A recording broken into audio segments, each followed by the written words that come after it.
Hello, everyone. Welcome to the Sideline Shenanigans podcast today with Jacob Maggerdan. Dalton Phillips. And today with special guest. Jake Altizer. And we're excited for this week of college football. Obviously, you can see we got another special guest on. Been looking forward to this week. This is a big week. I mean, you know the game that's down the line if you guys pay attention to college football, and that's why we've got another Tech fan on here to talk about that one. We're going to roll right into it. We got an update for our Heisman lists here. There's been some movement and some guys that you could consider up and down the list. And of course, we're getting into the season where you're really separating the group of five guys that are Heisman contenders and can actually win the award. We'll all lead us off with our fives here. So I'll open it up. My number five at this point in time is Curtis Rourke from Indiana. I think that when you look at quarterback play and a guy that means so much to his team, we're looking at a season where you could argue Indiana's having their greatest college football season they've ever had. And it's all because of a transfer from a small school that you probably wouldn't have got if if these guys didn't leave these schools like they do nowadays. And that's arguably why Indiana is as good as they are. I mean, you look at Rourke's stats. It's a guy that he's thrown for 2,200 yards.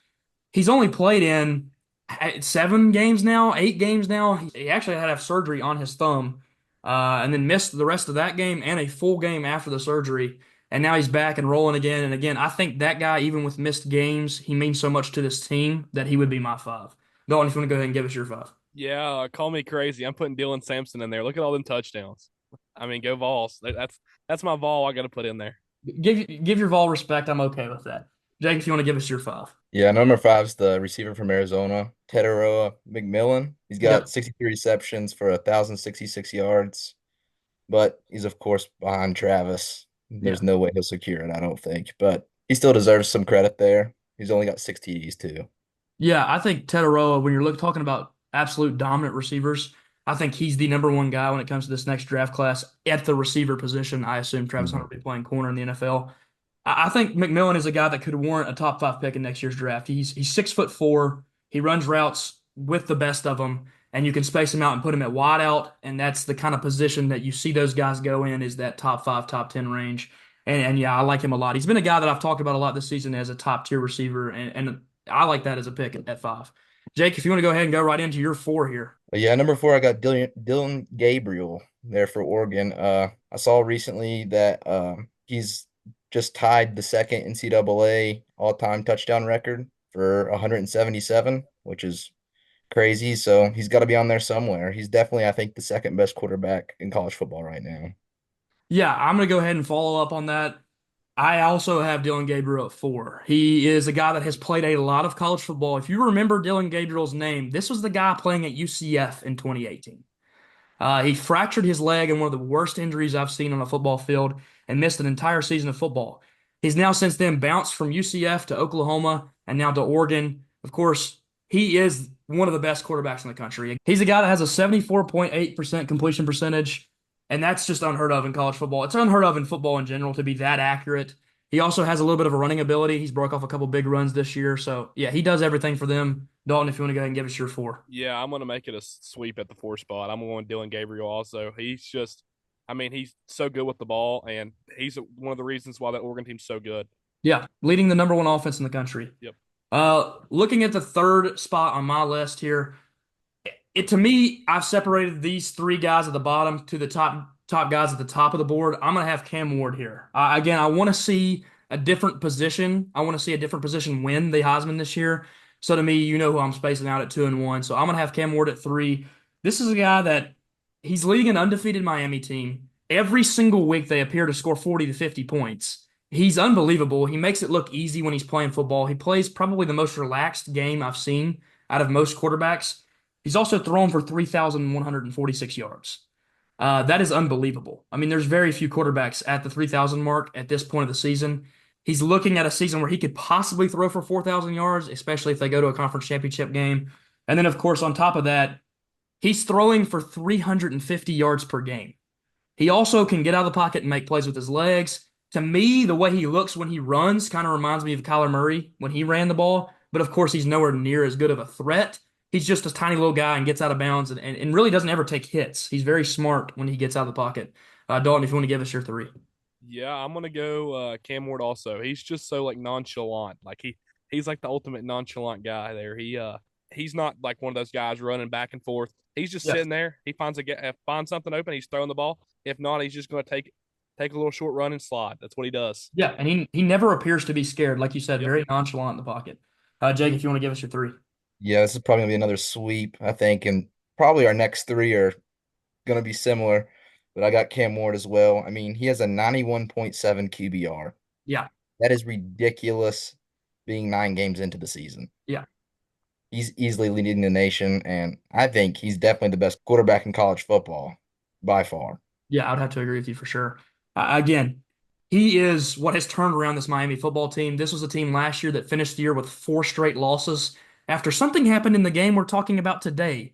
They made one of the worst coaching decisions I think I've ever seen a coach make. So So bad.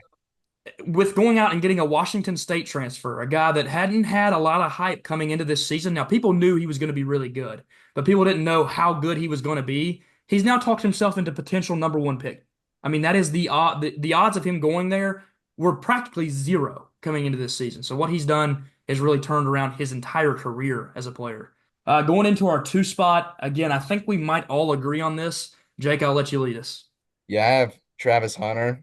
I mean, for starters, he is just ridiculous on the defensive side of the ball. As you said, you think that he'll play corner in the NFL, but also on offense, he's a phenomenal receiver. He has 60 receptions for 757 yards and 8 touchdowns Yeah. while he's playing defense. I mean, this guy is on the field almost every snap of the game.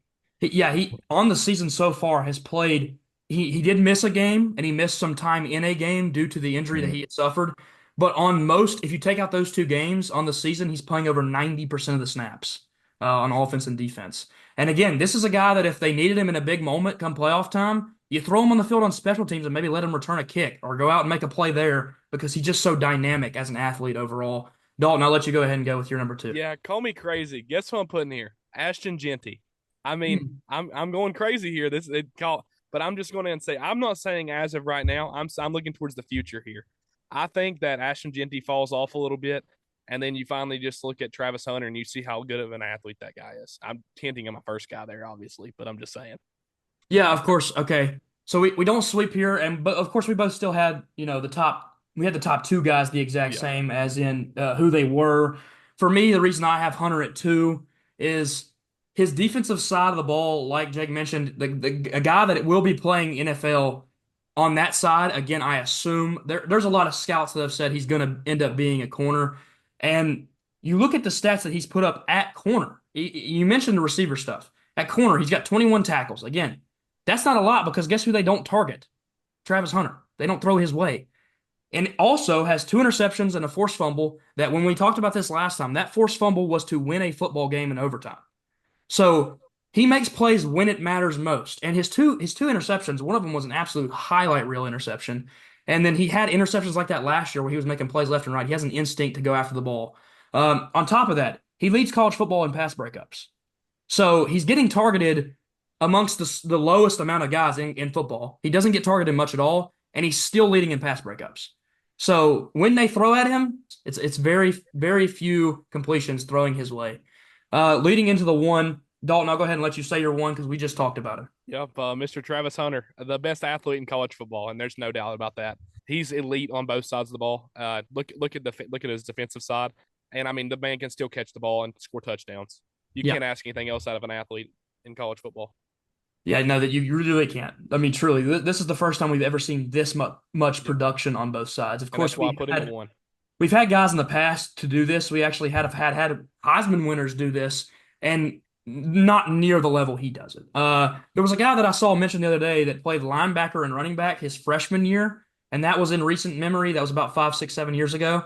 He played it for 1 year, and then he was like, "Nah, I can't do this. This is too much You work." know who he reminds me of? Charles Woodson. You know who he won a Heisman over? My goat, Peyton Manning. I mean, I can't stand it, but I mean, they gave it to him, so why can't you give it to him? That's just what I'm saying. Yeah, I mean, again, going into our number one here, you got Dalton's. Jake, give us yours. Yeah, I think the reason that you can't give it to Travis Hunter is because Ashton Genty is just, I mean, if he stopped now, if he didn't play another game, I mean, I'm assuming they wouldn't give it to him, but still, No. his stats, if you looked at it, he should still win, I think. I mean, his stats are absolutely ridiculous. He has 190 attempts for 1,525 rushing yards and 20 touchdowns. I mean, that is unheard of. Yeah, it's ridiculous. You may not be playing, the biggest competition, but to do that at UVA wise Yeah. is still absurd. The whole argument of competition, we broke this down last time we talked about this, and me and Dalton both had him at one. If you wanted to argue that, I would understand from that perspective. But he has on paper a game where he ran for over 190 yards against Oregon, Yes, and that's they should have won that game. Boise State's defense lost them that football game. If this team had beat Oregon and was undefeated right now, they might be a top five team in the country, and that's on Ashton Genty's shoulders. So to me, that's why I also have him at number one. Again, this is a guy that was not recruited heavily. He wasn't looked at as a guy that was going to be some superstar.